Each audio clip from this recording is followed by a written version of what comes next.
Good morning, everyone. Ahlan wa sahlan. Khosh amadid.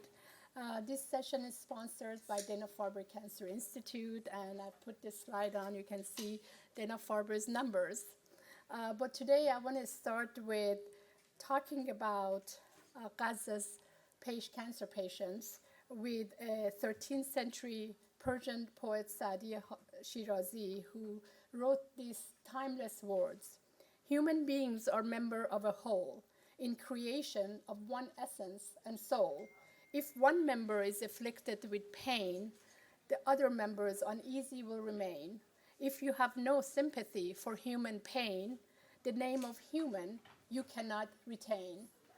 These words resonate deeply with me, not just as a scholar of cancer or an advocate, but as someone living with cancer. I rely on weekly treatments to keep the disease at bay, treatments that are my lifeline. Every week I have access to care that allows me to continue living, working, and contributing. But what about those who don't?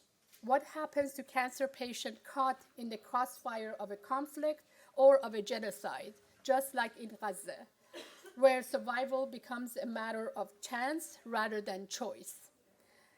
That question is the thesis of our today's talk and session. We are here to explore how people with cancer are managing to survive now in its 347th day of genocide.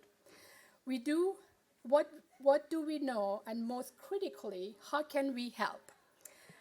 Armed conflict as we know it wreaks havoc far beyond the battlefield. It destroys infrastructure, healthcare systems, displaces millions, and creates an environment where even treatable diseases like cancer becomes fatal due to lack of access to medical care. And for cancer patients, those with chronic illnesses, this is a death sentence. In Gaza before October 7, cancer is one of the leading causes of death. Please come sit in the front. Yes, no, sit. It's okay. Leading causes of death. While data is limited, studies show that for example, for breast cancer patients, 60% are diagnosed at late stages. This is in contrast to 95% 5-year survival rate in the Western countries, where in Gaza is 40%. And this is before October 7. This staggering disparity tells us that one thing, the majority of women dying from breast cancer in Gaza could survive if they had access to early detection and treatment. It's not that the disease is more aggressive. It is that the healthcare system is collapsing around them. Today, our aim is to shine a light on these challenges. Our work focuses in the Middle East and North Africa, and Gaza stands as a heart-wrenching example of how conflict exasperates health inequities. The people there are not only suffering from war, but from systematic denial of their fundamental human rights to the highest attainable standards of health. While our discussion today focuses on Gaza, the lessons we learned are far beyond its borders. From Syria to Yemen, from Sudan to Ukraine, cancer patients in conflict zones face unimaginable hardship. The survival of those of us who need regular treatments to stay alive is not guaranteed in these regions. We must ask ourselves, what can we do to change that? Today, we are not just talking about survival statistics. We are talking about real people who deserve the chance to fight their illness. And we, as members of a global health community, have a responsibility to ensure that their suffering doesn't go unnoticed or unanswered. Because, as Saadi Shirazi said so many times ago, if we have no sympathy for human pain, the name of human we cannot retain. So today I am privileged to be surrounded by incredible humans with great souls and great humanity. Their bios are in the flyers that are on your seat. In the program, our panelists have 5 to 10 minutes to give their talks before we open for question and answer, and we open to the questions in the floor. We'll start first with our keynote speaker, Her Royal Highness Princess Dina Mirad of Jordan.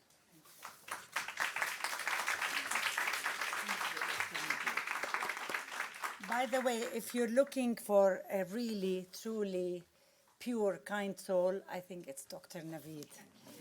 So, big. Your Excellencies, colleagues, friends, and humans. It seems we have to define humans these days. The last time I gave a keynote speech on the plight of cancer patients in conflict zones was in Cambridge, England in 2022. At the time, the all-consuming global topic was the Ukraine war. The Ukraine war was a seminal event for many of us in global health, for many reasons. Of course, firstly, we were all very concerned to see a new war erupt in Europe. And naturally, as fellow human beings, we were very sad and worried, particularly for the ordinary citizens who often bear the brunt of such proxy wars.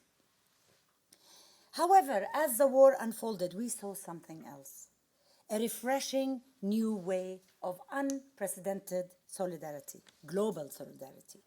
The Security Council, UN agencies, the EU, the human rights and international law organizations all aligned as one, calling for the respect of the Geneva Convention, the non-targeting of civilians, the respect of all international human rights laws, and vis-à-vis health in general and cancer in particular, we finally saw the beginning of the acknowledgement and institutionalization of cancer and cancer patients as part and parcel of the emergency relief framework during times of conflict.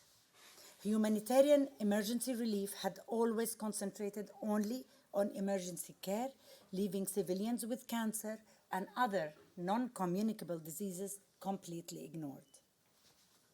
First ladies and hospitals in adjoining countries were collaborating beautifully to save cancer patients. I remember having conflicted feelings. Happy that finally cancer patients are now actually taken into account during war. On the other hand, I also felt disappointed, sad, and I must say envious on why the same standards and solidarity that we saw in the Ukraine did not apply to our people during conflicts in our region. We who suffer the exact same horrors as other civilians. Little did I know then that a year and a half later in 2023, during the genocide in Gaza, I and many people around the world would be gutted, devastated, shocked, when the whole humanitarian infrastructure, norms and laws were not only erased, but literally razed to the ground in one blow. We were thrown back to the dark ages. Provision of food, water, shelter, hygiene, which are the basic tenets of emergency care during conflicts, were and still are completely denied to a whole civilian population of 2 million people. Furthermore, health facilities, health personnel, ambulances, pharmacies, medical stores, medical storage facilities, whether owned by Palestinians in Gaza or the UN's supposedly protected facilities, were all targeted as collateral damage. Even the Red Cross and the Red Crescent did not escape the onslaught. The Geneva Convention was dead and buried under the rubble as the whole of Gaza. The landscape of cancer care for the 10,000 current cancer patients in Gaza pre-October the 7th was very challenging, to say the least. After all, Gaza's hospitals have suffered from the Israeli blockade for 17 years prior. This blockade severely restricted the movements of goods and people in and out of the Gaza Strip. This meant that cancer patients had to navigate unique and insurmountable obstacles over and above what an average cancer patient must go through. To start with, one of the most important treatment modalities for cancer care was never allowed and denied for Gazan cancer patients. That of radiotherapy, for those who don't know. Denied for a whole population. And it's not like they give them access to go somewhere else to get it, because to get those permits and things, it takes forever, and most often they are denied. There is no radiotherapy treatment in Gaza. Imagine that. Coupled with serious shortages of oncology drugs, equipment, specialized oncology care and personnel, and with 40 to 50% unable to leave for treatment abroad due to severe restrictions and the requirements of a complicated web of special exit permits to leaving the Strip, led many to die from totally avoidable deaths. The opening of the only specialized cancer hospital with 180 beds in late 2018, the Turkish-Palestinian Friendship Hospital, which became the only resort for cancer patients, certainly helped alleviate some of the burden. In 2019, the Palestinian Children Relief Fund, PCRF, which I'm a proud now advisor to that organization, opened the first and only Dr. Musa and Suhaila Nasser Pediatric Cancer Department. Both of these investments signaled the start of an organized, emerging cancer care at minimum. So post-October 7th, instead of calling for replicating and building on the positive steps taken for cancer patients in the Ukraine war, we were now calling for the basic tenets of survival. Food, water, fuel for hospitals, and even for waiting medical and food trucks to enter. They're waiting. Calling for a ceasefire just to tend to the wounded. We were reduced to calling for the availability of anesthesia and medical alcohol so that surgeons did not have to disinfect patients with vinegar, nor to amputate children's limbs without anesthesia. Yes, the humanitarian system was reduced to calling for basic compassion for wounded children and civilians, and astoundingly, the calls fell on deaf ears. Palestinian cancer patients in Gaza now did not have any clear and safe navigation routes. If you were an adult cancer patient, you knew that you would have lost your last resort for cancer care, as the Turkish Cancer Hospital was decommissioned early November due to the destruction and fuel shortages. Gone. If you were a pediatric cancer patient, you were traumatized by the bombardment of the only pediatric cancer department, that of PCRF. Gone. One successful attempt to transfer out of Gaza 7 pediatric cancer patients from the cancer department to KHCC, and I think here we have Dr. Asim with us to attest to that, took such a long time, even though WHO, St. Jude, and other weighty partners negotiated for months on end to get the 7 out. Another attempt to get 14 new cancer patients to KHCC, as told by Dr. Asim, failed because many either died during the wait or were simply not found anymore. If you were one of the lucky few cancer patients sitting on a hospital bed, you knew deep down in your heart that the IV inserted into your veins did not deliver any more chemotherapy drugs, nor painkillers. You only had to look at the empathetic glances from your caregivers to know that.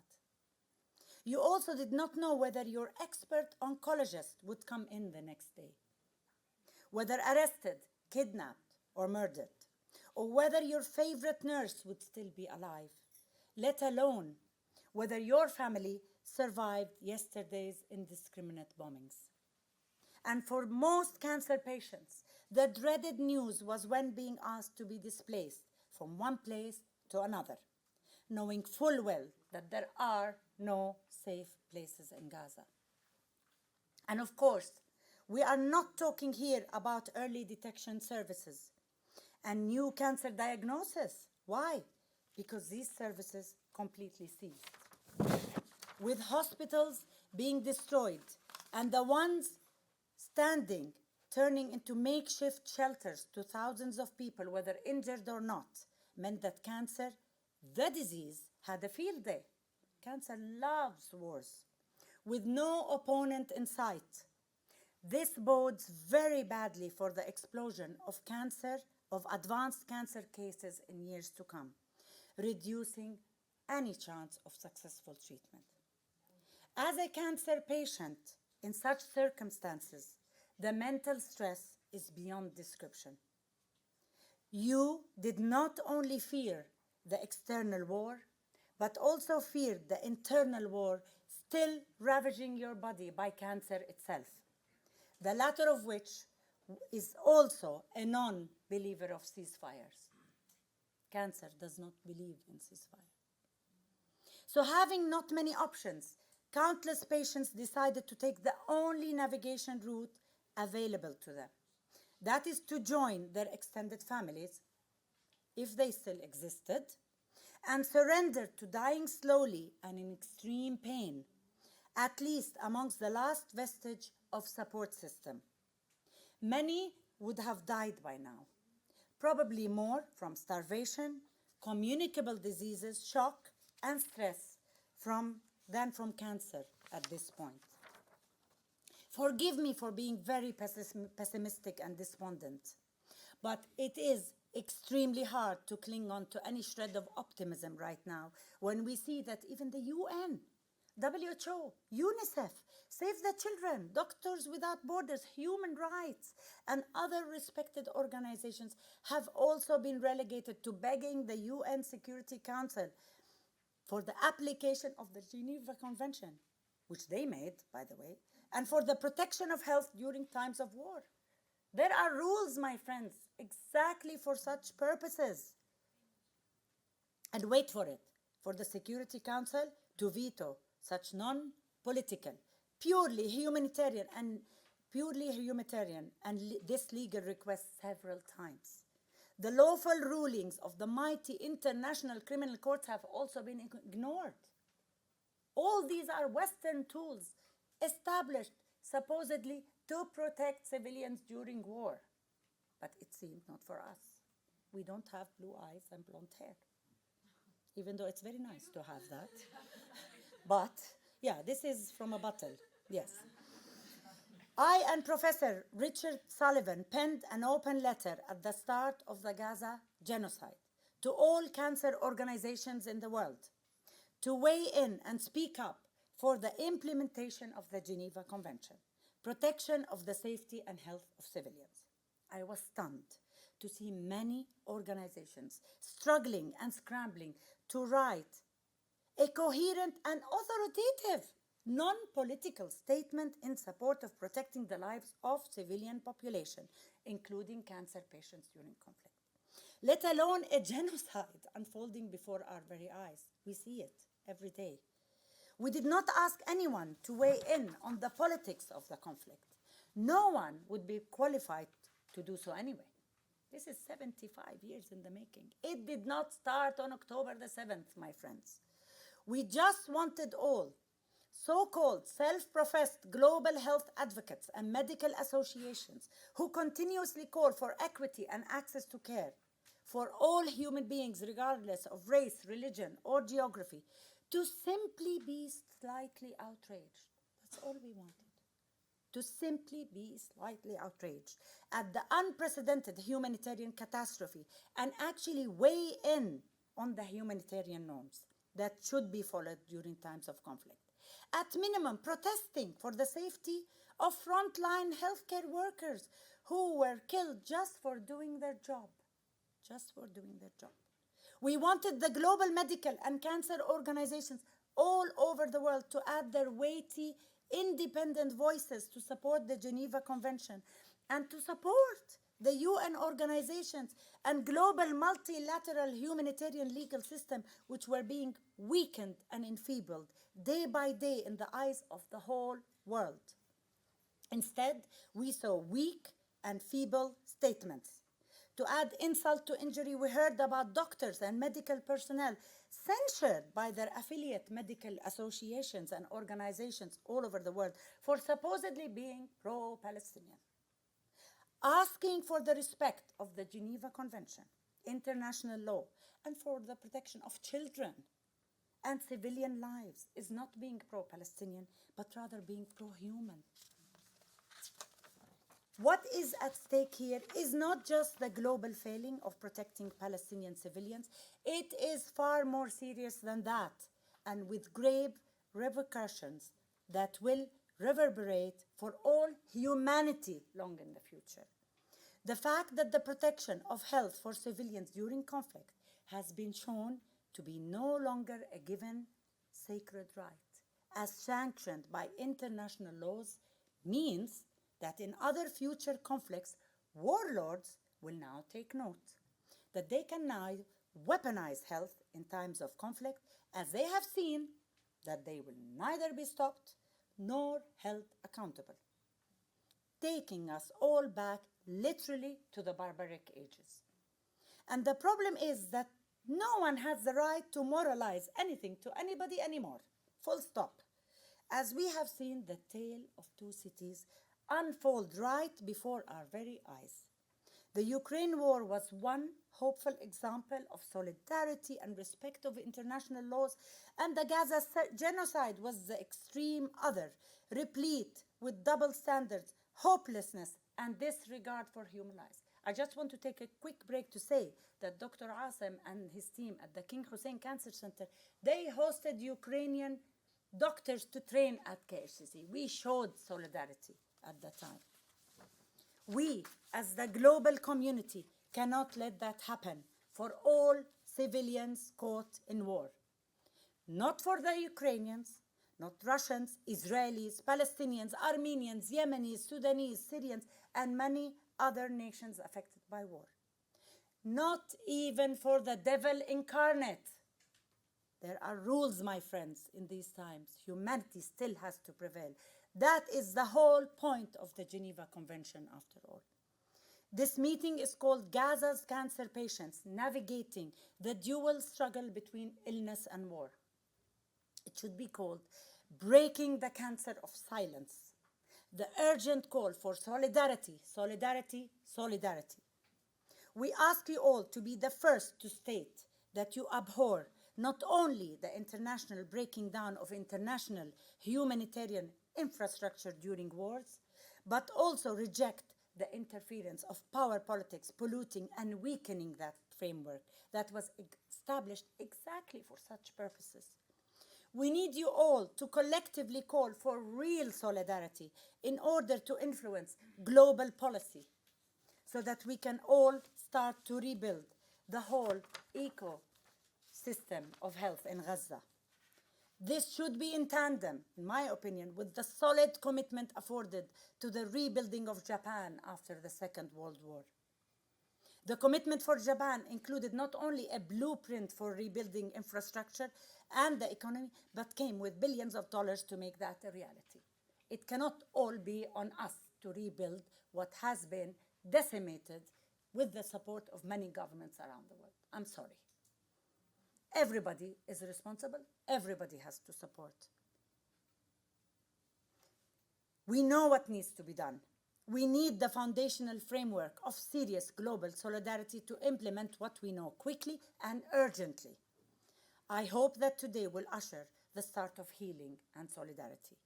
Collectively, we simply cannot let the Gaza genocide become the model for defining future humanitarian care and rescue. Equity and access to health should not be selective nor compromised. What happened and still happening in Gaza genocide should never happen again, never to anyone. Thank you.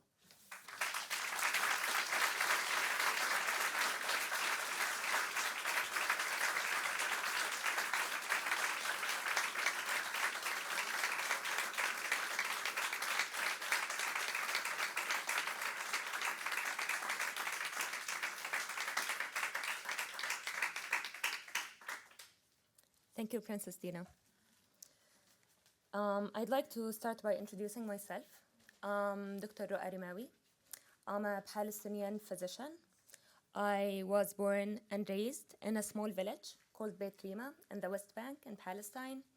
And I got my medical degree in Palestine from Al-Quds University. And now I'm working as a postdoctoral fellow at the Science Health Education Center at Dana-Farber Cancer Institute and Harvard Medical School. In my talk, I'll be shedding light on the pre-war challenges. And I believe when it comes to the Palestinian struggle, it is important to understand the context and understand that this did not happen on October 7th. It is important to understand that this has been happening for the past 75 years. And in this presentation, please be mindful that I'm going to be sharing only 2% of what these patients have been going through and struggling. No words can ever do them justice. So the state of Palestine, which is also referred to in international human law as the occupied Palestinian territories, is divided into 3 regions: the Gaza Strip, the West Bank, and East Jerusalem. And as we can see here, the green represents the Palestinian land, and then the white represents the Israeli. And you can see that by 2012, this is the West Bank, which is divided into A, B, and C region. C regions are completely controlled by Israelis, and this is why you can see the green and white. Before October 2023, the West Bank and Gaza had a population of about 5 million people.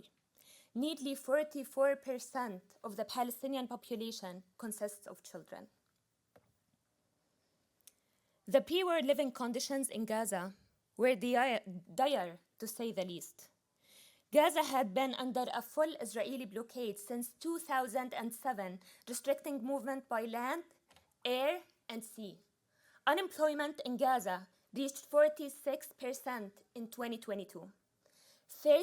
More than 30% of households struggled to meet essential education needs due to financial hardships. More than 60% of Gaza's population relied on food assistance. And the Gaza power plant could only meet 50% of the demand, resulting in daily power cuts averaging 11 hours a day. Half the day they had no electricity. 78% of Gaza's piped water was unsafe for human consumption. None of this was enough to be mentioned in major news outlets, to make it to the news. Since this is focused on cancer, I'd like to present some facts about cancer in Palestine. Cancer is the second leading cause of death in Palestine, preceded by cardiovascular diseases.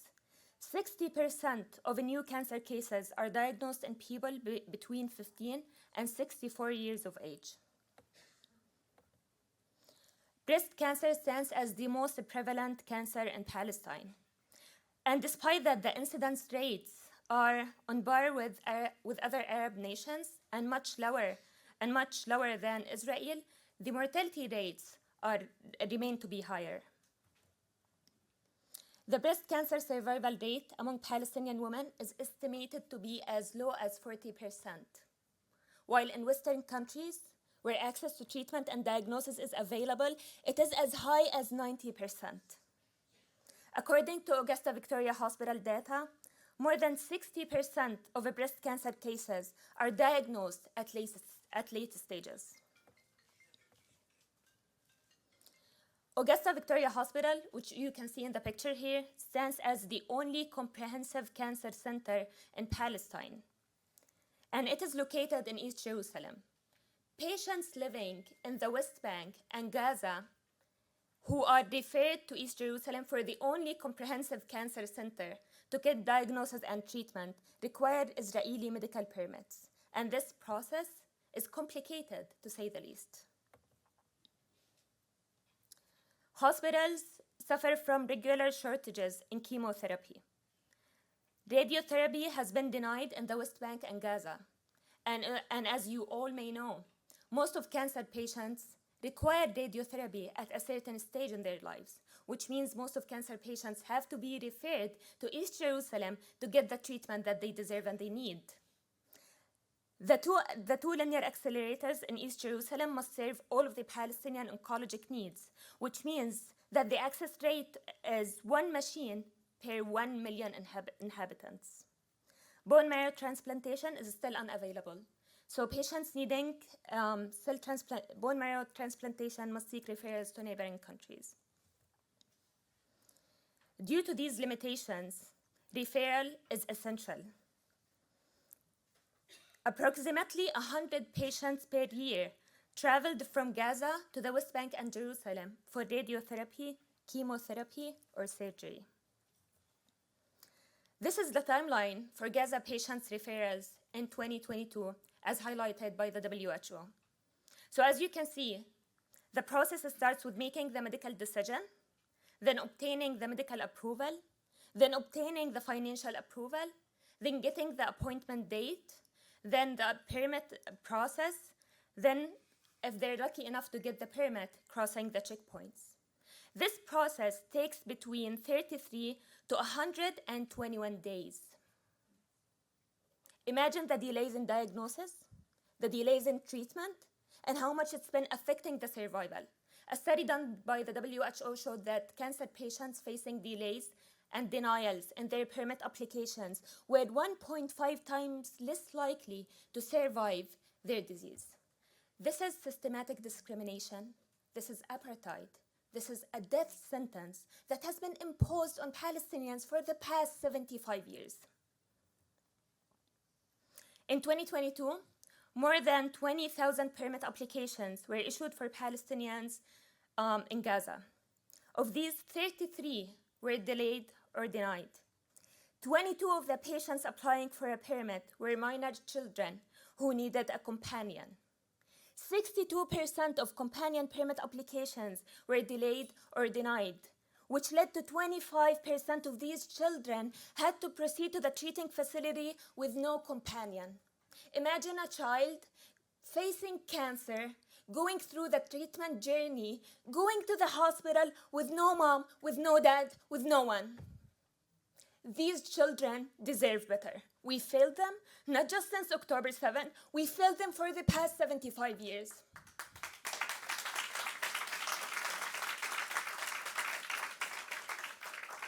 I remember when I was doing my clinical training in Augusta Victoria Hospital, I was taking the medical history of one of the patients that we had. And I remember vividly when he told me, I'd rather burn myself alive than going through the process of obtaining the permit and crossing the checkpoints one more time.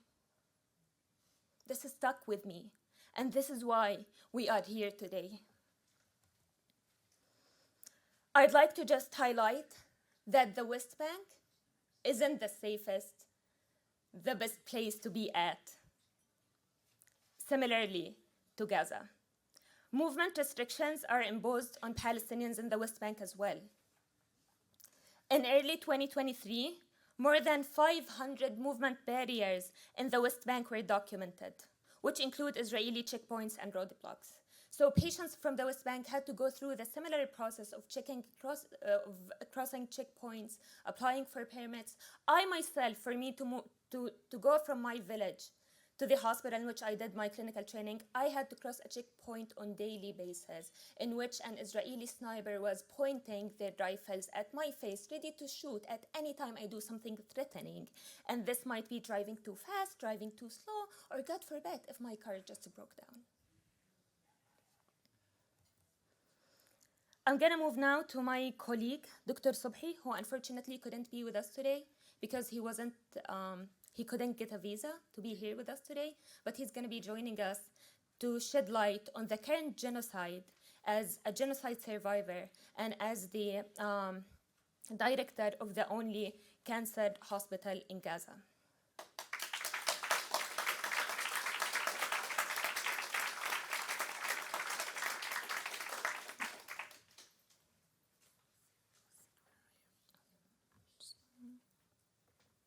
Hello, dear colleagues. Really, I am fairly delighted to talk to you about the horrible situation of Gaza cancer patients during the ongoing genocide.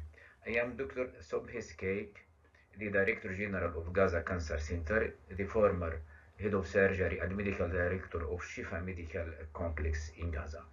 Just before going through my talk, just I would like you to imagine how much the destruction and killing was in Gaza. During the first 23 days of the war, what has been thrown on Gaza is more than 25,000 tons of explosive. This is double the amount of the atomic bomb that had been thrown on Hiroshima and Nagasaki by the end of the Second War. This means that at least 500 were killed daily, in addition to more than 1,000 being injured daily, and most of them handicapped. Just I'll go briefly about the demography of Gaza, about the epidemiology of cancer. Our Gaza Cancer Center, the only center in Gaza, the only place where cancer patients being treated. Challenges we met during the war, the care scarcely being given, but I'll talk about it. Pitfalls we met, then the Gaza message. You notice Gaza is a very, very small area. It's like a dot. It's about 360 square meters, on which before the war more than 5,000 population were living in a square meter. Currently speaking, in what is called as humanitarian area or safe area, which is not safe at all, at least 50,000 people are living in that area and in a fairly terrible situation. This is the Gaza Cancer Center. It's the Turkish Palestinian Friendship Hospital. Thanks to Turkey, really, they built and fairly equipped completely this hospital. It's a big hospital of a capacity of more than 180 beds, in addition to 100 daily care beds, daily visits more than 450 to 5,000 a day, chemotherapy being given. Well, central laboratory of Gaza wasn't there. There were the machines for immune histochemistry, flow cytometry, sequencer, HLA typing, and we are training our staff to be working on that. We are building ourselves. The look of Gaza people was the hope of Gaza people to have the National Cancer Institute in that place. Statistically speaking, we are having more than 10,000 patients in Gaza. 93.1 is the incidence per 100 populations. Breast cancer is topping the incidence, followed by the colorectal cancer. Breast cancer is, more than 32.2 of the cancers in the female in general. Mortality is about 34.5 per 100 populations, and the lung cancer is topping the list in death.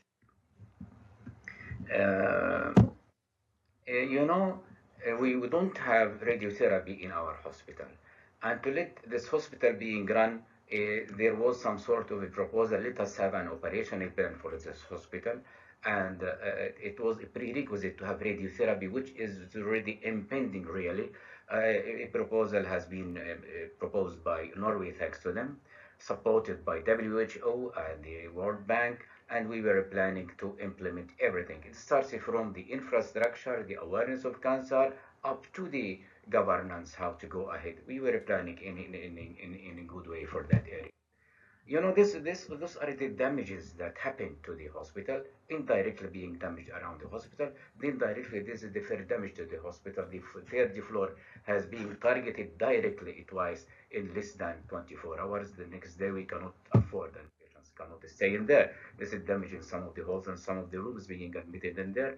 Patients are fairly scared and threatened. They cannot stay in the room. They are, leaving the rooms, coming in the corridors, with our staff trying to take care of them as much as we can. But we have been calling the ICRC or the international commissions. They cannot help, unfortunately. This is the hospital, the nice hospital. This is being damaged.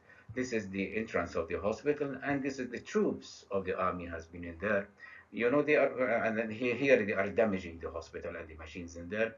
Here they are proud in front of the hospital. They are thinking they're committing something good, but I think totally it's a crime insult for them, I think. This is way, there is a horrible trips for us. At least 10 times we have lifting this hospital after declaring the hospital being out of service on the 1st of November, leaving from one place to another, not prepared at all. but we trying to improvise places. This is the pediatric hospital. Now, no pediatric hospital in Gaza, and this is a Salam hospital, which has been targeted still, and our patients were in there while being having the service. It's a frightening situation, really, and we suffered a lot with our patients. Of course, the casualties in Gaza, as you know, did not unfollow. No, this is a genocide has been recorded and watched by all the world. At least we are having 40,000 being killed, at least 49,000 being injured and handicapped. Most of this by the 330 days of the war. The medical staff, as if has been targeted specifically. We lost two of our histopathologists, which were the only consultants in there. And 36 hospitals from 38 hospitals has been affected. Scarily are the care. The current situation, there is no place for our patients to be treated, and it's scattered in some small clinics, one in the north and the south, and there is no care for our patients in the north of Gaza for cancer patients. No basic infrastructure. The only cancer area is just a little bit of small clinics. Preparation of chemotherapy, scarcely we are trying to prepare by improvise some laboratory machines like flow cytometry. Referral abroad is the agony of our patients because no infrastructures. Nearly most of, but all of our patients will be treated abroad, and they must be given the chance. Thanks to this good man, Tadros, the WHO chief, even he cannot withstand, but he shifts to tears just on his talk by January 27th or the 24th. Terrible. And this is Shifa Hospital, this is the capital of health in Gaza. Challenges we met are too much, really. Unsafety area, nobody know what is safe, no health facility, frequent displacements, spread of communicable diseases, poliomyelitis. Gaza was empty, it was declared free of poliomyelitis in 1984, and now we are having patients having poliomyelitis. Tightly sieged Gaza, no aids coming, no drugs, no food, no even water, no referrals abroad, and some of the staff, unfortunately, had left.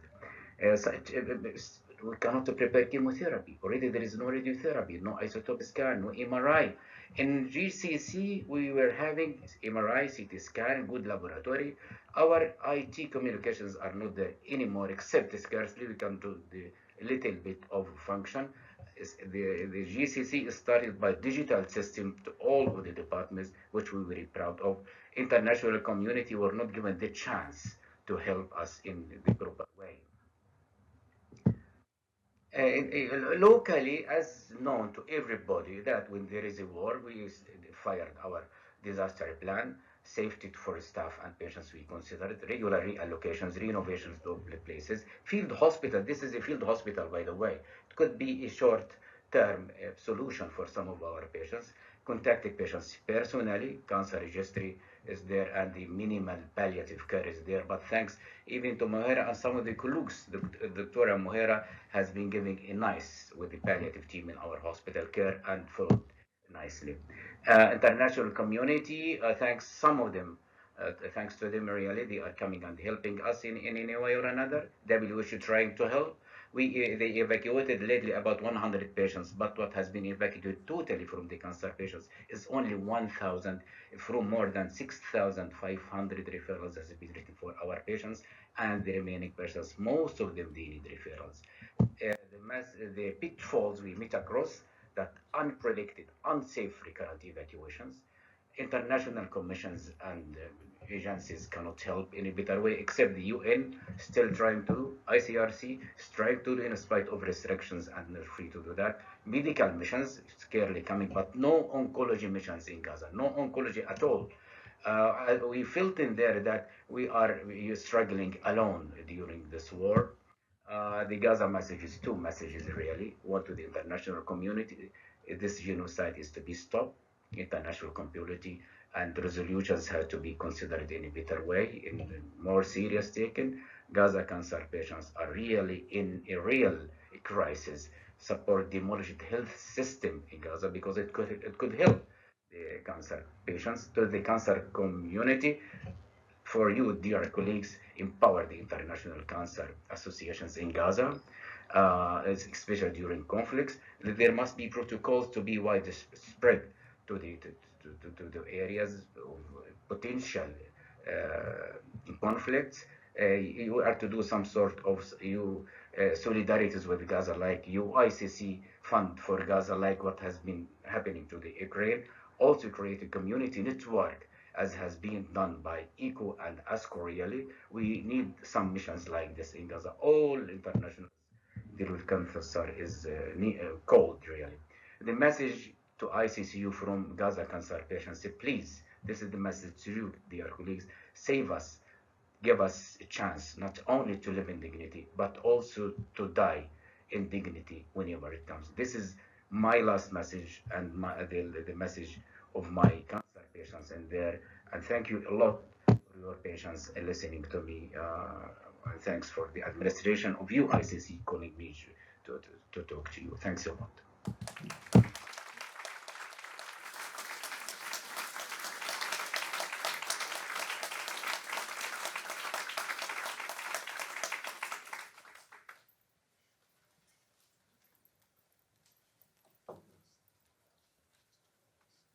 Next, I'd like to invite Dr. Mads Gilbert, one of our colleagues, to come to the stage. There we go.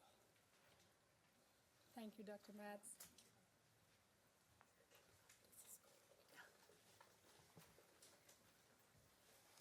Assalamu alaikum. Good morning, everyone, and good morning, my dear colleague, Dr. Sobiskeik in Cairo. Thank you to Princess Dina and to Dr. Navid for inviting and for arranging this important symposium. I'm a blue-eyed, white-skinned, blonde-haired, stinking rich, spoiled doctor from Norway. So I'm very happy to be with my colleagues from the Global South and to share with you some of my experience with cancer treatment in Gaza. I'm by training an anesthesiologist and emergency care doctor. I've been working with the Palestinians since 1981, and I've been working in Gaza since 1989, and for the last 15, 20 years, teaching and then going to Gaza every time there has been Israeli bombing to work with my Palestinian colleagues. So I want to start by just the conclusion. There is and there was forever a cancer crisis in Gaza. Just as my colleague Ruha pointed to, this did not start on the 4th of October last year. And I'll share with you some of my experiences. This is a 100% man-made, avoidable cancer crisis. I will not read all these points, but cancer in Gaza has a high mortality, low survival, and they die waiting for Israeli approval to go to East Jerusalem to have their complete cancer therapy, which would be unheard of in any other Western European community. Or turn it around. If Jewish patients in Tel Aviv were denied access to radiotherapy because of their Jewishness, we would not have accepted that. It is accepted in Gaza, and there are approximately 700 avoidable cancer deaths annually, 2 per day, due to the lack of access to modern cancer treatment. It is expected that there will be more than doubling by 2040 due to environmental, living conditions and other factors causing cancer. But important to understand is the systematic Israeli abuse and discrimination of Palestinian medical staff and healthcare, because the cancer crisis cannot be solved without solving the root cause of the misery in occupied Palestine.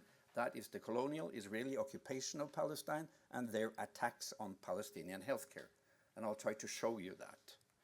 Let me start with these 2 colleagues. The British Palestinian surgeon, my good friend, Dr. Ghassan Abu Sitta, and then my colleague, my respected mentor through many years, Dr. Sobiskeik. Both of them being denied access to Europe. Dr. Ghassan was arrested when he went to Germany. He was contained in France, was not allowed to enter. And Dr. Sobiskeik should have been here with us, but was denied visa.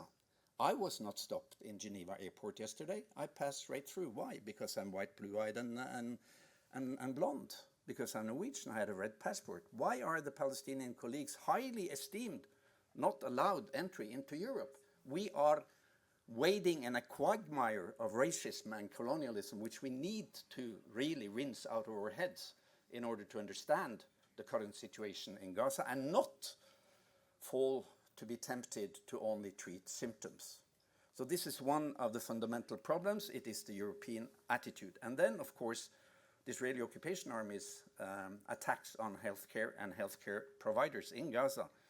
This is another colleague I worked with for many years, Dr. Mohammed Abu Salmaya, the head of Shifa. He was detained, tortured, and finally released after many months in detention.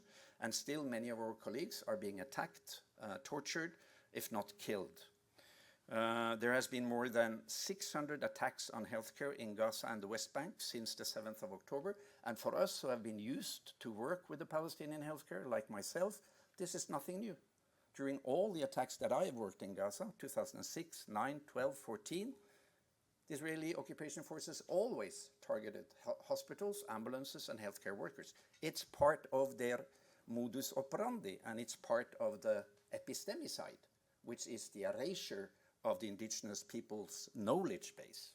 Universities, schools, research, culture, music, poetry, everything.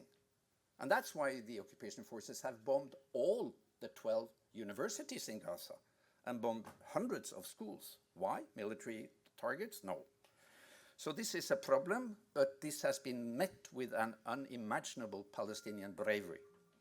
The heroes are in Gaza, and we have seen them, and we've heard about them, and we see how they still try to uphold medical services during the most difficult of times. And of course, Dr. Sobi and his colleagues in Gaza Cancer Center are examples of that. The other day was the World First Aid Day, and it was summed up that so far, from the 7th of October, the Israeli occupation forces have killed 885 medical staff in Gaza. Just taste that number. And imagine these were 885 Jewish doctors in Tel Aviv. These are UN numbers. 310 are detained and tortured as we're speaking. And there has been 492 attacks on healthcare facilities. These are the dry numbers. And where is the outrage from the European governments, if not from Canadian, Australian, and the US governments, the old colonial nations? But before this, Israel had a tight grip on any development of healthcare in Gaza. 98% of permits to go out of Gaza to study or to go to conventions or to have scholarships were denied by the occupation forces. 98%, 2% were approved. So why is not Dr. Sobi here? Not only because of the lack of visa from European authorities, he would probably, had he been in Gaza, he would not have been allowed to go out. So this is part of the complete academic blockade of Gaza. And when people discuss academic boycott, they're always so concerned about the freedom of academics. But look at the numbers. It's the other way around. So the Gaza Cancer Center and the Gaza Pediatric Oncology Departments, I've been working with Dr. Sobi for the last 3 years on establishing radiotherapy in the Turkish hospital, which you see to your right. This is the Turkish hospital, beautiful hospital with one patient. And to your left, you see the Rantisi oncology ward, which was funded and built by the Palestinian Children Relief Foundation. Both well-functioning, beautiful cancer centers with staff at high level. But, as was said, no radiation therapy for 2.2 million people. So the Turkish Friendship Hospital was well-functioning. Here you see Dr. Hani Ayash with a patient. I'll come back to him. This is during one of my many visits in September 2022. This is Dr. Sobi to your left, and then Dr. Saki, who is a hematologist. Dr. Hani is an oncologist, and one of the nurses preparing intravenous cytostatic treatment. A well-functioning, high-level, but denied radiation therapy, which we thought we would start last November. I was on my way there last November, but then the attack came. The three main problems for cancer care in Gaza is access, its siege, and attacks. All of these are just symptoms of the occupation regime. Let's have a look at the access. These are WHO numbers, and it's summing up in 2022 that 37% of patients needing exit to go for treatment outside Gaza were delayed or denied, and 60% of the companion permit applications were denied. So this was well described by you, Rua, and this is, of course, for the cancer patients, extremely important. And this is the study you referred to by Ben Bouquet and co-workers. And they studied all the applications to go out of Gaza for cancer patients to have treatment in Augusta Victoria in Jerusalem for radiation. And you see that the odd ratio for death was 1.6 times higher for those who were denied exit. So this is a man-made increased mortality, intentionally done. And this was published in 2021, and we have all this number way back. So you can't say you didn't know. And this is a WHO paper. The world has known, and the West has done nothing to stop this systematic killing of Palestinians. And Dr. Youssef Abrish has said many, many times that we don't have enough drugs for cancer patients, been warned again and again, also through WHO and UNRWA. Nothing has been done. So that is the access. Let me illustrate by 3 quick patient stories. Patients I met, these are my pictures. I have their permission to show them. Let's start with Ali Imran, 62 years old, 9 daughters and 2 sons, very friendly and humorous guy. And he contracted a malignancy in the chest he needed constant drainage. And he was waiting for permission to go to Augusta Victoria, but he was not able to leave because of the capacity and his prognosis. He would otherwise, not probably, but he was selected for radiotherapy. And he said, I expect to die because there is not capacity enough for radiation outside of Gaza. He was not comfortable with it, of course, but he accepted his fate. The next one is Niveen, 31, young, beautiful Palestinian girl, breast cancer, only chemotherapy, no radiation, no permission to go. And I met her in the Turkish hospital, Gaza Cancer Center, where she said, I'm waiting patiently. And I discussed the case with Dr. Sobi that you just heard, and he said it's like we are killing them, the cancer patients. We are losing our people because of shortages and delays in going abroad, systematically. The third case, Ali, young, very well-educated guy, bachelor in education. He had a brain tumor, short history.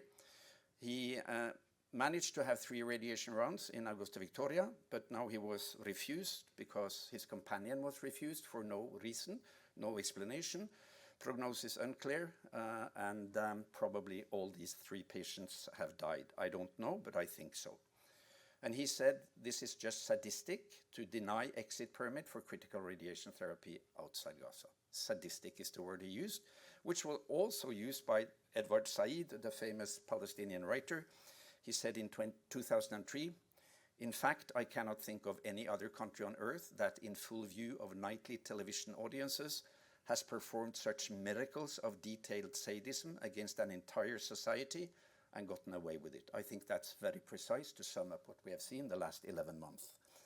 So the attacks on the oncological healthcare in Gaza by the Israeli occupation forces, this is the report from The Guardian last December.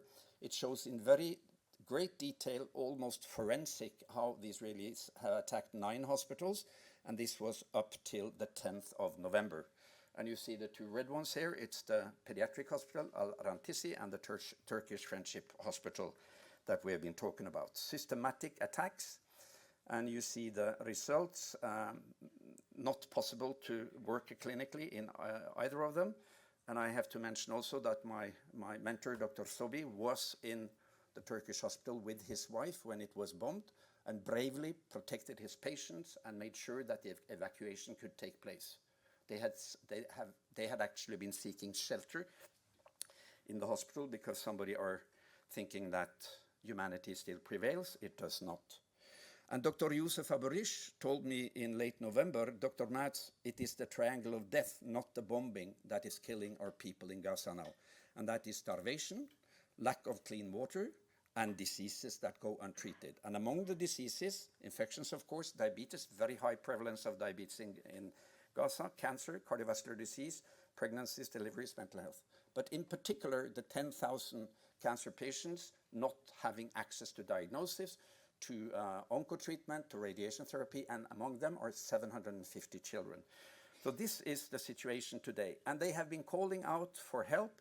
This is a list, an emergency list that they sent last December with all the drugs they needed immediately. And apart from the Jordanians, and I'd like to compliment the King Hussein Cancer Center for having not only received 110 cancer patients from Gaza, but also for shipping in and parachuting both equipment and drugs into Gaza. Except for them, there has been no reaction from the international oncological community, society, governments, whatever. And the lists were very clear and very detailed. So my last question is, where is the organized international solidarity with our colleagues in the occupied Palestinian territories and with the patients, the cancer patients in occupied Palestine? This is my final, or my second final quote. This is from Dr. Rita Gyakman, professor of public health in Birzeit. She says that hope for improving the health and quality of life of Palestinians will exist only once people recognize that the structural and political conditions that they endure in the occupied Palestinian territory are the key determinants of population health. Front page quote in The Lancet, 2009, after Operation Cast Lead. This is not a difficult conflict. This is a difficult occupation. And the occupation need to end should we find a solution for the cancer patients. And turning back to your origin, Professor Firkov, who is the father of modern oncology and histopathology, he said that the doctor should be the advocate of the poor, and he said that medicine and politics are two sides of the same issue. So don't be afraid to be a political doctor. Don't be afraid to choose side. Being neutral is to take the side of the oppressor. We need to support our Palestinian patients, our colleagues, and the people of Palestine, because until the occupation is ended, cancer patients will continue to die from avoidable causes. Shukran jazeela.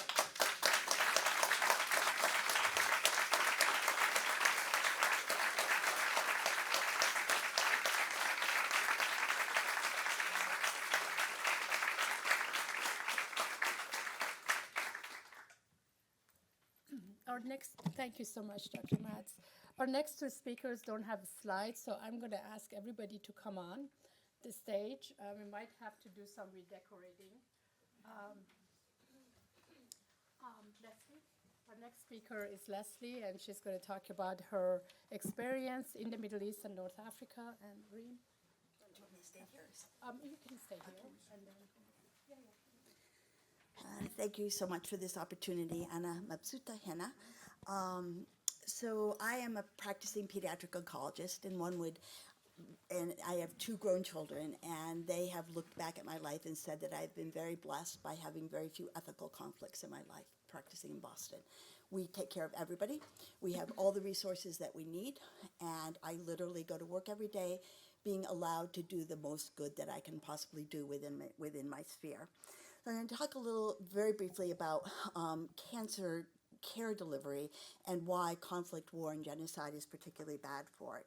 So cancer is incredibly complicated to deliver good cancer care. You need longitudinal care, and it's really a chronic disease, as people mentioned, and you need to deliver that care reliably, and you need to deliver it over time. You need a lot of resources, you need a huge infrastructure, you need medicines, you need radiotherapy, you need blood products, you need all of those things. And because when we step back, giving cancer care is delivering poisons, it's delivering toxic substances. When you interrupt that care, you end up putting all of the weight into the bad parts, and you're not able to give a cure. And we are absolutely not allowed to go off protocol when we deliver cancer care. We can't have delays. If our children didn't come in time, we would send out, the Child Protective Services to get them. You're not allowed to have shortages. We study the regimens, and you don't know if you take away one part of the regimen where all you're giving is toxicity, you're not giving any benefit at all. And these are the cornerstones of our cancer training, and day after day after day, I'm able to practice in that way. And so when war comes and upends all of that, it is incredibly bad. It is bad for the patient because we're giving them the toxicity, but not at all known if we're giving them any efficacy at all. And if patients come to Boston Adults and say, I want a third of my treatment, we say, no, you can't get any treatment. You have to buy the whole package, because that's how we know that we're delivering something that's better than it is harmful. It's bad for the families because they lose hope, and it's terrible for the physicians. And my admiration for people who practice there, and I've practiced consulted and practiced in other parts of the world, is amazing, because we're taught these things. You cannot treat someone without a known diagnosis. But when patients from Gaza go to other places, they don't have their records. They've been destroyed. And you can't treat someone unless you know exactly what they've gotten so far. And they come there like, I think I got 3 rounds of chemotherapy. And then you're really stuck. Do you give up, or do you try to piece something together to be able to continue on? So I worked after a genocide in Rwanda and was part of Partners in Health, who set up an incredible cancer hospital there. World approval, right? It was everybody, it was the sweet spot, and everybody pitched in. We have now a cancer center of excellence about 2.5 hours outside of the capital of Rwanda. We deliver pediatric care, we deliver adult care, we have radiotherapy. All of that was brought in by the governments of the world, and it is really a success story. We have a bunch of publications where we're tracking the outcomes. They're not as good as they are in the West, but we can iteratively track them and see how they're doing. And then I've seen patients come from Gaza in the Emirates, where I work a lot, and it's just such a different story. And while, as people said, it is wonderful for other countries to accept these patients and try to continue the care, it's really not the same. And people aren't allowed to come with their families. We've seen children refuse care because they're not there with their providers. The care is fragmented, and what should be a humanitarian effort in a way ends up being really sort of a third line effect for that. Childhood cancer has been sort of the emblem of hope, I think, for the world, right? And why is that? Well, first of all, it's very curable. So in the Western world, 85% of childhood cancer is curable. And people say to me all the time, friends outside, they're like, how do you do this sad job? I'm like, it's not that sad a job, really, at the end of the day. We cure people and they go on to live an incredible life. We have bubble parades when they're done. We have every resource available to them. And also children are, I think, probably why I was drawn to it, are sort of this magical symbolic thing in themselves. They are the symbol of innocence. They didn't do anything to get their cancer. Well, I believe even if you got cancer because you smoked, you still deserve excellent care. There's something so drawing in about the fact that a child was born with infinite potential. And even if they have something as random, which is what most childhood cancer is, as cancer, that we can intervene. They have support, they have child life therapists, and we can fix them, and they can go on to lead a full life and realize that potential that they had. My daughter's a doctor in training now, and hearing today and thinking about this time, I think in 20 years, maybe shorter, maybe longer, we will look back as a community with incredulity that this was allowed to happen, and with the deepest sense of shame. And that will be too late for lots of people, but I think our children and our grandchildren will be like, how did this happen on your watch? And hopefully we can do something to move that.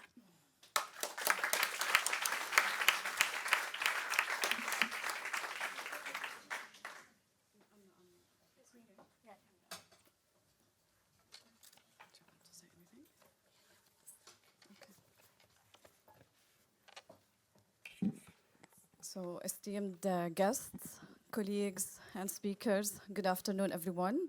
And I'm absolutely privileged and honored to be among you today, standing with fierce advocates of health and humanity, and particularly to be invited by Dr. Naveed Madani to be among the speakers in Gaza session.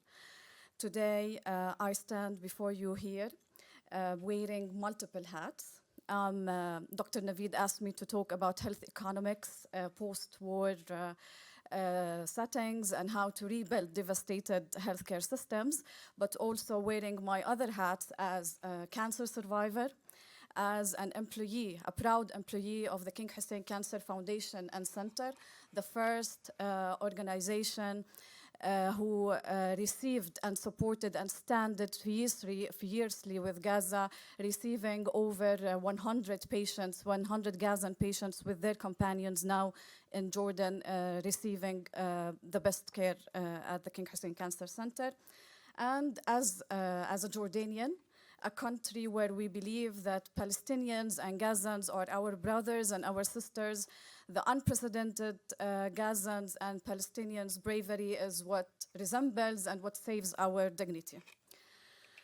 So these diverse experiences shape my understanding and views of health in Gaza and complex challenges we face in rebuilding and supporting a health system completely devastated by war and atrocities.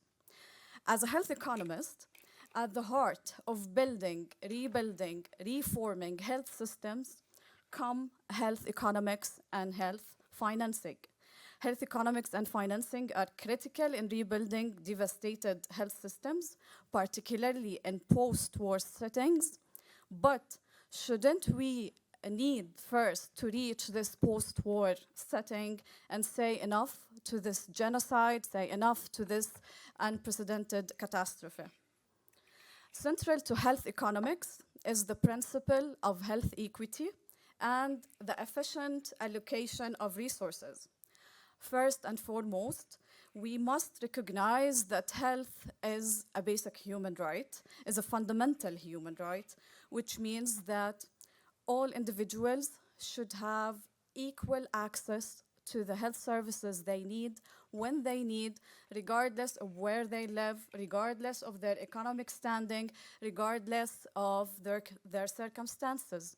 Yesterday, at the opening ceremony, at the opening session yesterday, the doctor talked about the universal health coverage.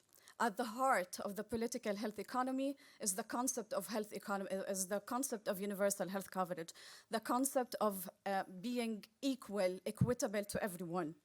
But was this the situation in Gaza even before the war? With the great presentations that my colleague presented, with all the facts outlined, it's clearly not, even after war or before war. While health economics focuses on understanding, I will just, one of the key messages, because I was asked to talk about this. So while health economics focuses on understanding how resources are allocated and used to improve health outcomes, health financing involves the mechanisms through which funds are raised, pooled, and spent to deliver equitable services. Both are crucial, ensuring that we don't just restore what was lost, but also reimagine a stronger and more equitable health system. The situation, the realities we face are stark. In Gaza, health systems, as I mentioned, were often fragile even before conflict, particularly when it comes to cancer care, particularly when it comes to specialized health care. Cancer is a burden in stable countries. Cancer is a burden in high-income countries. It's a costly disease. So imagine how the situation in Gaza before war and after war. Usually, for rebuilding a devastated health system, we need to consider several considerations. Unfortunately, maybe they don't apply now to Gaza, but just to restate them again, we need to do need assessment to understand the situation. The situation is completely devastated health system.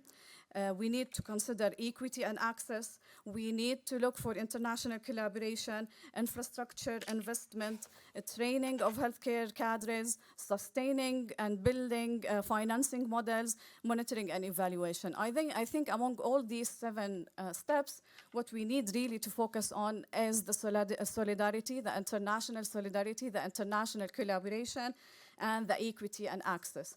Cancer should not only be discussed, particularly in Gaza and in Palestine, should not only be discussed in closed conference rooms and with people who are like you got the best education, you're a fierce advocate of health. We should refuse to be silent witnesses of all of these atrocities. And we should refuse only to discuss cancer. in closed rooms. We should clearly say we stand with Gaza. I echo what Her Royal Highness Princess Dina mentioned, standing against the killing of children and women and all these innocent people and civilians and healthcare cadres doesn't make you a pro-Palestinian, it makes you a pro-human. So this is what we really need to agree on. At the heart of health economics and health financing, I will reiterate that again, is health equity, acknowledging that health is a basic human right, acknowledging that health doesn't mean only health services, but it means dignity, it means social determinant of health. It means believing that we're dealing with human beings. They deserve what every other human being deserves. As a cancer survivor, I was treated in my country and with my people at the King Hussein Cancer Center, got the top-notch cancer care. I can't even imagine how people with less standards of care are living and are adapting to their illness. I can't even understand or even imagine how cancer patients in Gaza are surviving. But as Dr. Matt say, this is the unprecedented, the great Palestinian bravery that we have never seen or witnessed.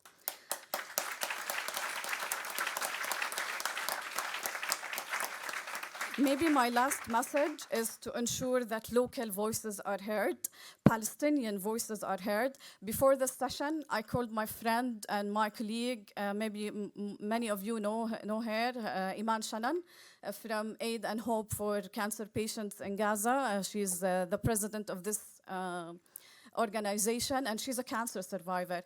She told me, Reem, we thought as cancer warriors that cancer was the hardest struggle or the hardest battle we have passed through. But actually, after all of this, cancer is nothing compared to everything Palestinians usually pass through. So let's remember the people of Gaza. Thank you, Dr. Naveed, for including also people, the Sound of Gaza. She asked me to say that really we need to hear from people of Gaza. We should stop building solutions according to what we think and what we see and what we hear. We need to know that on the ground, it's not only devastated, there's no health system. As you know, hospitals are flattened into ground. So the situation is much harder than what can we imagine. In conclusion, building health system in post-war areas require a comprehensive and holistic approach. It's not only about restoring what was once existed, but about creating a more equitable, efficient, and sustainable health landscape.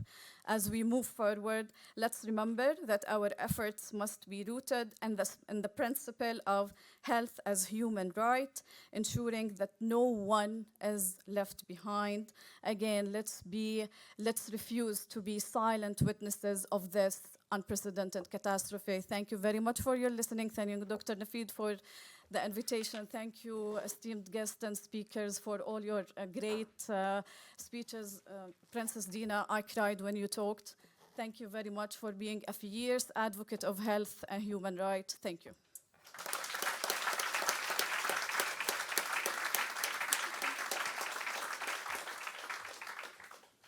Thank you, everyone.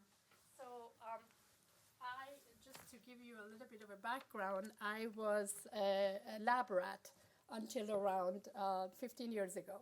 I'm a scientist, a biochemist, and virologist by training, and because of my papers, I got to travel my birth region, which is Middle East and North Africa.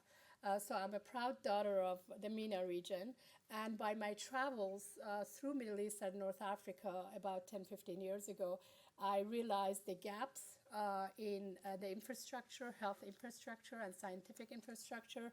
And also, I was lucky enough to learn about Palestinians and Palestinians' struggles.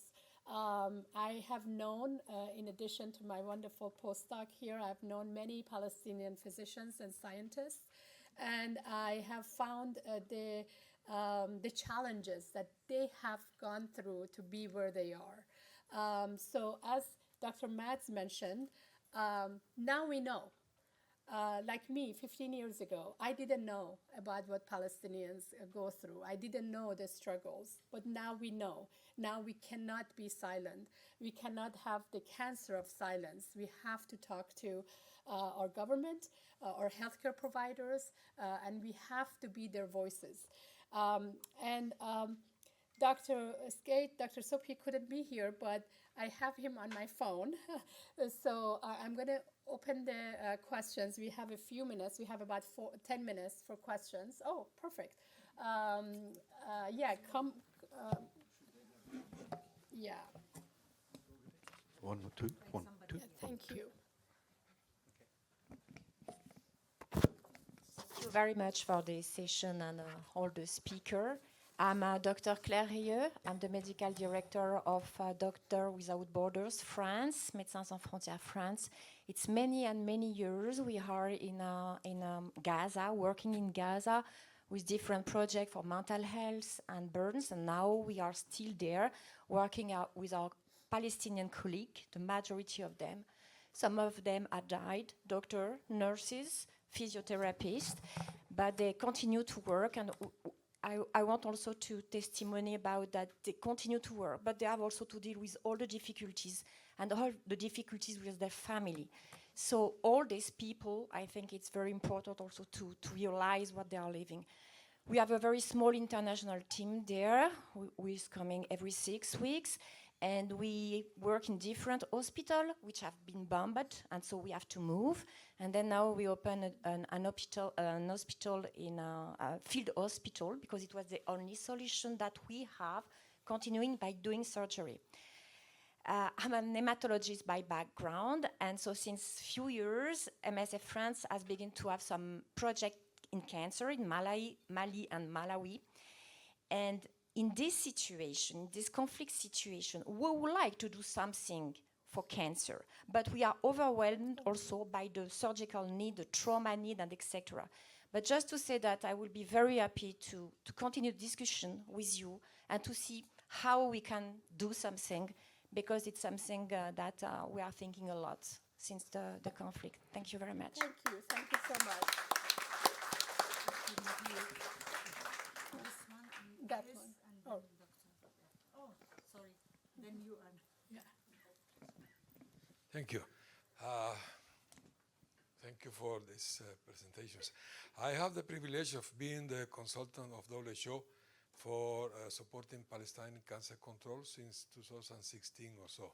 The first mission was to revitalize the hospital that they have, the first cancer center that they have. They had the LINAC, donated by Saudi. They have a gamma camera. They have other equipment.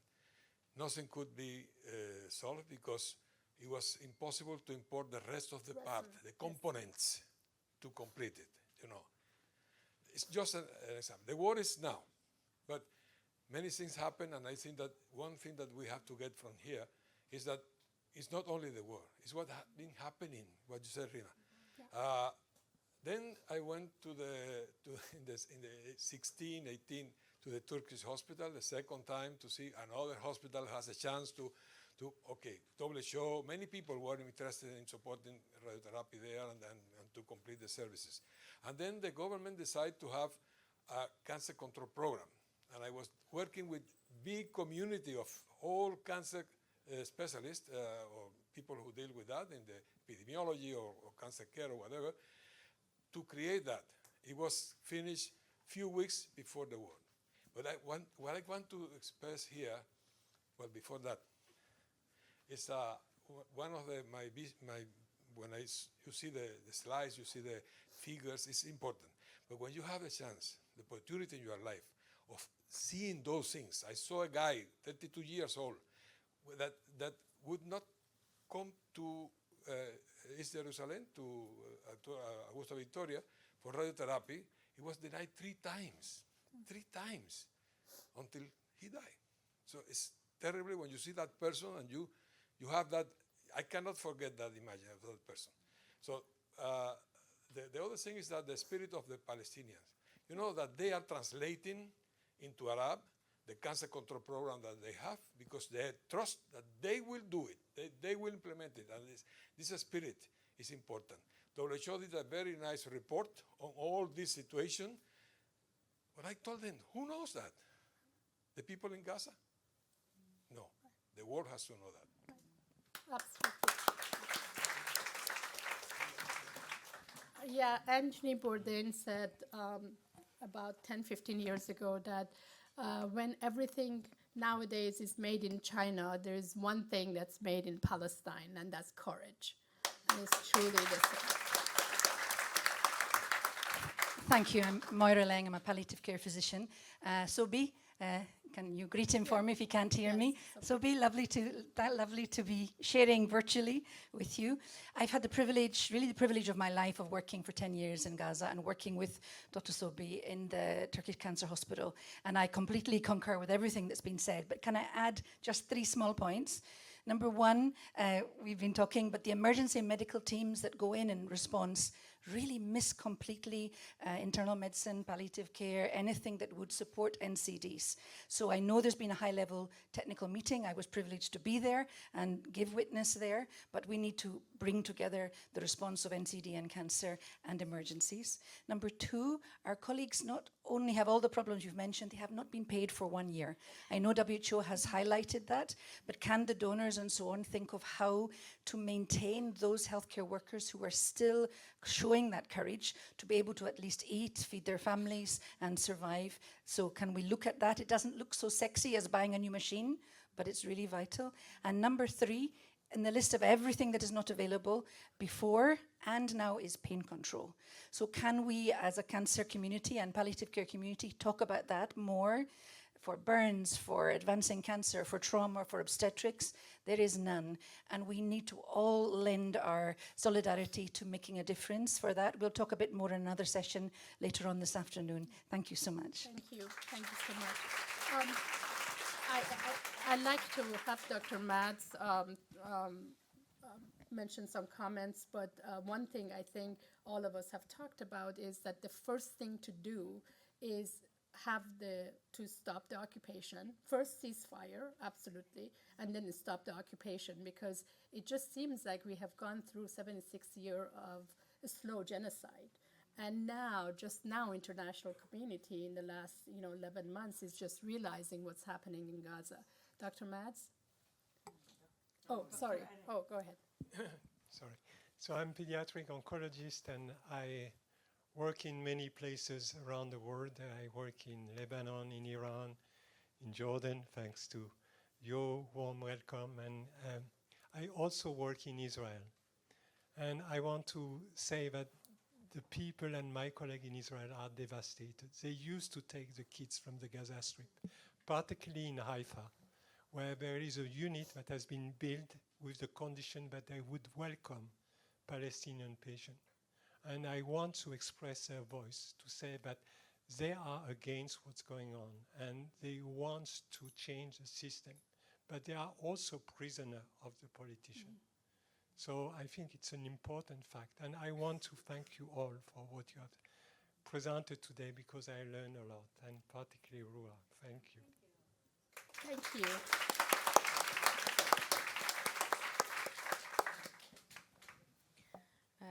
No one here will understand what happened in Gaza than me as a Kurdish one, because we saw a lot of things by previous Iraqi regime.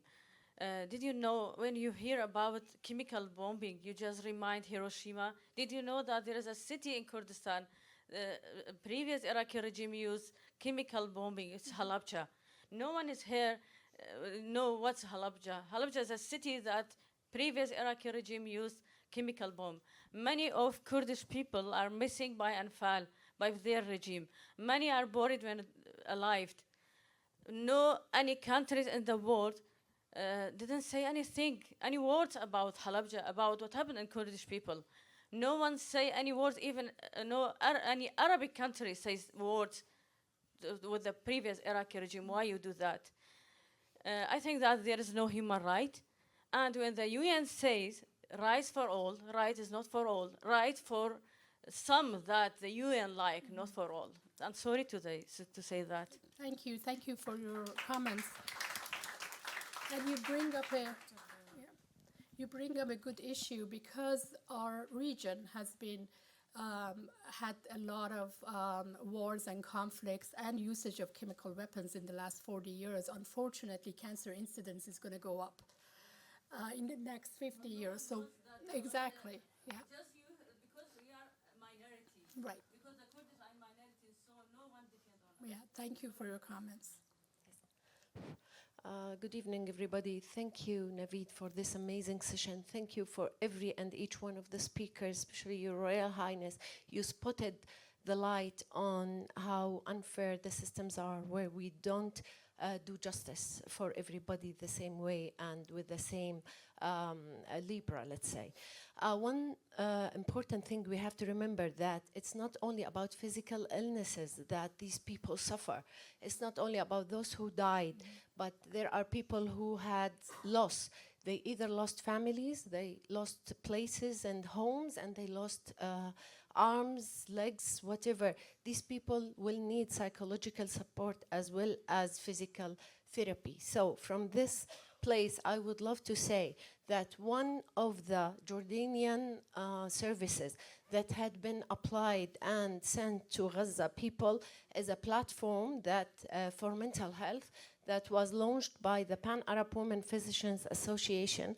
I ask every and each one of you who can send this link to everyone who needs psychological support. We have 39 psychiatrists from the Arab world on this platform to help virtually.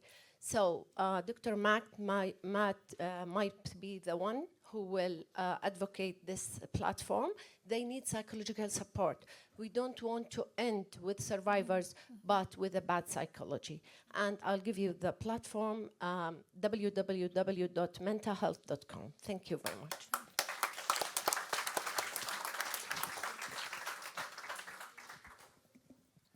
I'm Avril Perham, CEO of the Irish Cancer Society. I'm in Ireland. And prior to this role, I was a member of the Irish Parliament, and I visited Gaza 10 years ago. So all too familiar to me, the accounts that you had there, sorry. So I can only imagine how bad it is now. I suppose what I'm wondering is, what can we do leaving this room? So I think the Irish government in general has been politically quite supportive and tried to show leadership on this. I know that within our medical community as well, people have been trying to do that. But I feel as a cancer charity, what can we be doing and what can other cancer societies do so we're not just leaving this room, you know, upset about what's happened, horrified, but actually doing something. And I'm wondering, is there somebody here who can help us coordinate that? Is there someone I can stay in touch with who can make me aware? Perhaps if I know our government has agreed, they've just announced today they're going to take some children from Gaza and treat them.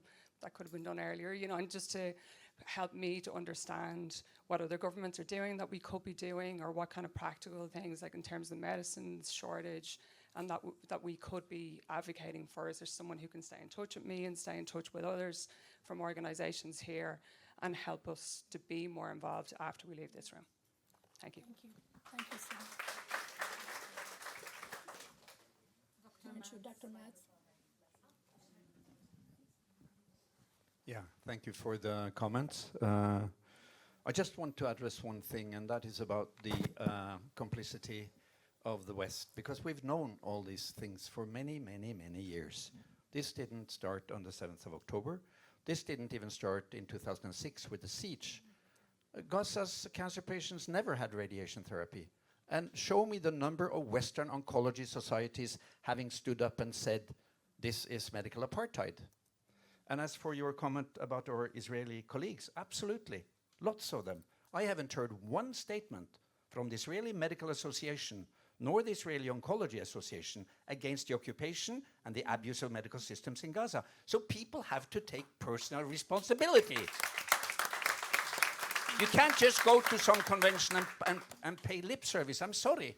This is, and if we listen to Dr. Sobieski, what is he asking us? He asked for organized support from the oncology societies all over the world. Now you have the chance. This is the World Congress. What is the World Congress going to address on this historical situation in Gaza? One person told me in Cairo, what you do now is what you would have done during Holocaust. And what you don't do now is what you wouldn't have done during Holocaust. So far, only 2 countries in Europe has supported the South African case in ICJ, and that's Ireland, and it is Spain. Norway finally recognized Palestine as country number 142. None of the European countries have been outspoken on the sanctions, a weapon embargo on Israel. It's all lip service, and the NGO industry can be exactly what it sometimes serve as, just pain killing. Because it do not address the root cause, which is the apartheid system, the medical apartheid, and the occupation of Palestine. And my final word is about the salaries. Yes, it's absolutely true that Palestinian healthcare workers have not been paid for a year. But if they go out of the MOH hospital and across the street to an NGO field hospital, their salary jumps up tenfold. They have $400 per month if they get it from the MOH. They get $4,000 per month from the NGOs. So there is a constant brain drain, and I'm sorry to say that the NGO efforts have been concealing the root cause of the misery in the healthcare system in Gaza, which is the colonial occupation and the systematic attacks on healthcare in Gaza. We need to stand up and address that in an organized way. So I challenge you, your national organizations and this World Congress, stand up and speak up and demand action from your governments. Thank you. One last question. Last question there. No question, just a small comment. I'm Gevorg Tamamian. I'm a pediatric oncologist from Armenia, and I'm the editor-in-chief of Onco Daily. I'd like just to continue what has been said. I think the silence, should we equal, as a medical community, we should make the silence equal to the shame. That people feel ashamed to keep silence, especially in the medical community. We are not politicians. We are physicians. We are nurses. We are healthcare professionals. And keeping silence and behaving like politicians should be ashamed in the medical community. I think that's the key.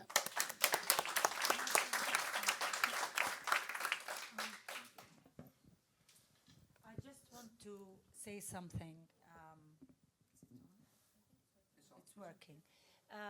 You know, when we grew up, we always, studying history and so on. And I remember one of the big stories that used to come out about Salah ad-Din al-Ayyubi, the famous Muslim leader, and how he behaved during the taking back of Jerusalem, and how he was so merciful and kind to the population as when they leave. But one thing stood to mind. It was a story about how he, during his war with his biggest enemy, Richard the Lionheart, when he was sick, he sent him, by the way, his own Jewish doctor at the time, the royal court, Daimonides something, and he sent him to treat Richard the Lionheart. There are rules in wars, my friends, and this is what we need to remember. And the medical community, all of you, what can you do? All of you, under the UICC banner, sign up for a statement. Show your outrage and demand a solidarity fund to patients in Gaza, similar to what UICC did for patients in the Ukraine. That could be a start. Thank you. Thank you. Thank you. So in the last 2 minutes, I want you to close your eyes, everyone. Close your eyes and imagine a child in Gaza who suffers from cancer. Before this war, for the child to be treated, he needed an Israeli permit to leave Gaza for treatment in the West Bank, his own country. The permit is difficult to come by, so this child must wait, giving cancer time to spread and deepens its grips. If the child is lucky, the permit can be acquired by someone in his own family. Usually that is not the case, as Israel's government gives permits to people who are 55 years or older with financial means. A child with younger parents who lacks financial resources may be denied access on a whim. Even for those children whose family fits the profile, the permit takes days or weeks. And once they have it, the journey itself is stressful. Imagine a child is spending hours on a bus or even on foot to get to the hospital. Imagine that child going to the hospital for treatment with a grandparent or a neighbor because their mother and father aren't old enough to meet Israeli permit standards. Imagine being a child going through cancer treatment, leaving your parents behind, and passing through checkpoints with rifles and machine guns pointed at you. Are you imagining this? Now imagine that child is your son, daughter, or relative that you know.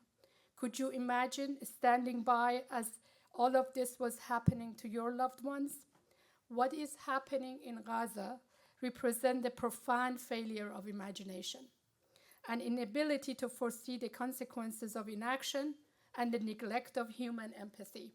As scientists and healthcare professionals, we carry a unique responsibility not only to bear witness, but also to act. Our duty is to use our knowledge, expertise, and influence to intervene, to advocate for the cessation of this violence, and to ensure that conflicts like this are prevented in the future. It is not enough to be passive observers. We must be proactive in promoting peace, fostering dialogue, and addressing the health crisis that arise from such tragedies. This gathering today is more than just a session. It is a call to action for all of us. Together, we must commit ourselves to finding solutions that go beyond borders, politics, and ideologies. Our efforts, whether in research, education, or practice, should focus on preventing the needless suffering of individuals and communities now and for generations to come. Thank you, all of you, for being here. Thank you to my wonderful panelists, and let's be the voice.